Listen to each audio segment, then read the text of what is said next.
នេះកណ្ដាលអាធ្រាត្រដ៏ស្ងាត់ជ្រងមួយស្ត្រីចំណាស់ម្នាក់បានខលទូរស័ព្ទទៅកាន់កូនប្រុសបង្កើតរបស់ខ្លួនទាំងអួរដើមមុខដោយប្រាប់ថាឪពុករបស់គេបានជួបគ្រោះថ្នាក់ចរាចរណ៍កំពុងស្ថិតក្នុងបន្ទប់សង្គ្រោះបន្ទាន់ហើយកំពុងខ្វះប្រាក់ថ្លៃវះកាត់ចំនួន 30,000 ជំនួសឲ្យការបារម្ភតក់ស្លុតកូនប្រុសនិងកូនប្រសាស្រីបែរជាបដិសេធដាច់អហង្ការមិនព្រមជួយដោយយកលេសថាពួកគេបានកក់សម្បត្តិយន្តហោះលំដាប់វេបដើម្បីយកលុយទៅដើរលេងនៅអឺរ៉ុបរួចទៅហើយលើសពីនេះកូនប្រសាស្រីថែមទាំងនិយាយពាក្យអាក្រក់ស្ដាប់ថាឪពុកចាស់ហើយទោះខំប្រឹងមើលជានៅរស់ក៏ខាត់តែបាយនឹង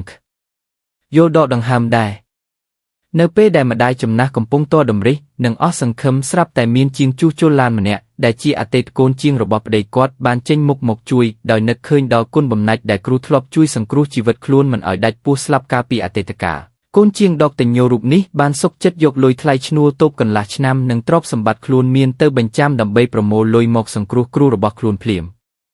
មួយសន្ទុះក្រោយមកស្រាប់តែកូនប្រុសនិងកូនប្រសាស្រីរត់មកដល់មន្ទីរពេទ្យយ៉ាងតក់ក្រហល់ព្រោះពួកគេទទួលបានដំណឹងថាផ្ទះចាស់របស់ឪពុកម្ដាយនឹងត្រូវរត់អភិវឌ្ឍដោយទទួលបានប្រាក់សំណងដល់ទៅ5 លានគ្រាន់តែមកដល់ភ្លាមពួកគេបានបើកឆាកជេរប្រមាថនិងដេញកូនជាងចេញដោយចោទប្រកាន់ថាកូនជាងមកធ្វើល្អនេះគឺព្រោះតែសម្លឹងឃើញលុយសំណង5 លាននោះប៉ុន្តែការពិតត្រូវបានលាតត្រដាងនៅពេលកូនជាងប្រាប់ថាផ្ទះចាស់នោះត្រូវបានឪពុកម្ដាយលក់តាំងពី5 ឆ្នាំមុនដើម្បីយកលុយទៅទិញផ្ទះរៀបការឲ្យពួកគេបាត់ទៅហើយពេលនេះអ្នកទាំងពីរគឺគ្មានលុយជាប់ខ្លួនសម្បីមួយរៀល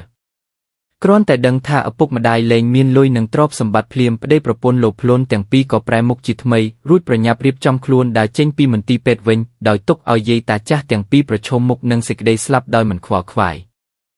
ឃើញទង្វើដ៏ព្រៃផ្សៃនិងអកតញ្ញូរបស់កូនបង្កើតខ្លួនឯងយ៉ាងដូចនេះម្ដាយក៏បានសម្រេចចិត្តទម្លាយការពិតចុងក្រោយមួយទៀតគឺគាត់នឹងប្តីមានភាគហ៊ុនក្នុងក្រុមហ៊ុនថ្នាំពេទ្យមួយដែលទើបតែឡើងថ្លៃរហូតដល់20 លានគ្រាន់តែទំហំទឹកប្រាក់20 លានភ្លាមកូនប្រុសនិងកូនប្រសាក៏ប្រញាប់ត្រឡប់ក្រោយវិញលុតជង្គង់អង្វរសុំទោសនិងសន្យាថានឹងរៀបចំបន្ទប់វេបលំដាប់ខ្ពស់បំផុតជូនឪពុកប៉ុន្តែអ្វីហួសពេលទៅហើយម្ដាយបានដេញពួកគេចេញទាំងកំហឹងដោយហៅពួកគេថាជាសត្វចោកតញ្ញោនិងបានប្រកាសយ៉ាងដាច់អហង្ការថានឹងប្រគល់ភាគហ៊ុន20 លាននោះទៅ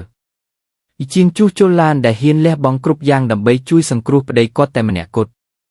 នៅទីបញ្ចប់សាច់រឿងបានបិទបញ្ចប់ដោយម្ដាយបានផ្ដាំផ្ញើជាសារដល់អ្នកទស្សនាទាំងអស់ឲ្យជួយធ្វើជាសាក្សីនិងគាំទ្រការសម្រេចចិត្តរបស់គាត់ក្នុងការតបស្នងដល់មនុស្សល្អនិងប្រន្ទាទោសកូនដែលអកតញ្ញូគិតតែពីប្រាក់